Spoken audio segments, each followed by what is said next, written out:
Hello everyone.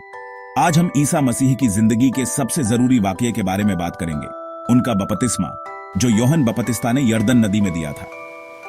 यही वो लम्हा है जब ईसा मसीह ने अपना काम दुनिया के सामने शुरू किया, और इसमें बहुत गहरा मतलब और प्रतीक छुपे हैं। चलिए शुरू करते हैं। जरा सोचिए, यरदन नदी का पानी बह रहा है और सूरज चमक रहा है। लोग जमा हैं और सब बेसब्री से यूहन्ना बपतिस्ता की बातें सुनने का इंतजार कर रहे हैं।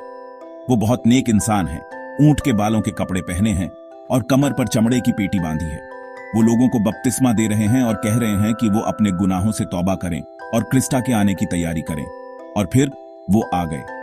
नासिरी ईसा वहां आते हैं। वो करीब 30 साल के हैं और भले ही वो एक बढ़ई की साधारण जिंदगी जी रहे हों, लेकिन उनमें कुछ खास बात है। वो यूहन्ना के पास जाते हैं और उनसे बपतिस्मा देने के लिए कहते हैं। यूहन्ना हैरान हो जाते हैं।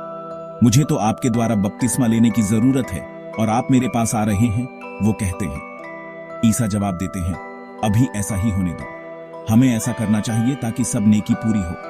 श्रद्धा और नम्रता से यूहन्ना मान जाते हैं और ईसा को यरदन नदी में बपतिस्मा देते हैं। जैसे ही ईसा पानी से बाहर आते हैं, एक चमत्कार होता है। आसमान खुल जाता है और खुदा का रूह कबूतर की तरह नीचे उतरता है और उन पर आ जाता है। आसमान से एक आवाज आती है, ये मेरा प्यारा बेटा है जिससे मैं बहुत खुश हूं। ये सिर्फ एक खूबसूरत नजारा नहीं है, ये ईसा की पहचान और उनके काम का एक जबरदस्त ऐलान है। आसमान का खुलना खुदा और इंसानों के बीच की दूरियों को मिटने का प्रतीक है। पवित्र आत्मा का उतरना ईसा को उनके काम के लिए चुने जाने का संकेत है। और खुदा की आवाज ईसा को अपना प्यारा बेटा बताती है जो दुनिया को मुक्ति दिलाएगा।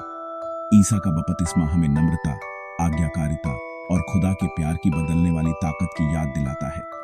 यह हम सबके लिए एक संदेश है कि हम खुदा के साथ गहरा रिश्ता बनाएं, उनके रूह से बपतिस्मा लें और अपने विश्वास के साथ मकसद और दृढ़ता से जिएं। तो जैसे ही हम इस पवित्र लम्हे पर सोचते हैं, हमें उस गहरे प्यार और कृपा को याद रखना चाहिए जो खुदा हम सबको देता है। हमें ईसा के नक्शे कदम पर चलने, विश्वास और सेवा की जिंदगी जीने और दुनिया में उनकी रोशनी फैलाने के लिए प्रेरित होना चाहिए। देखने के लिए शुक्रिया और खुदा आप पर अपना क्रम बनाए रखे। अगली बार तक।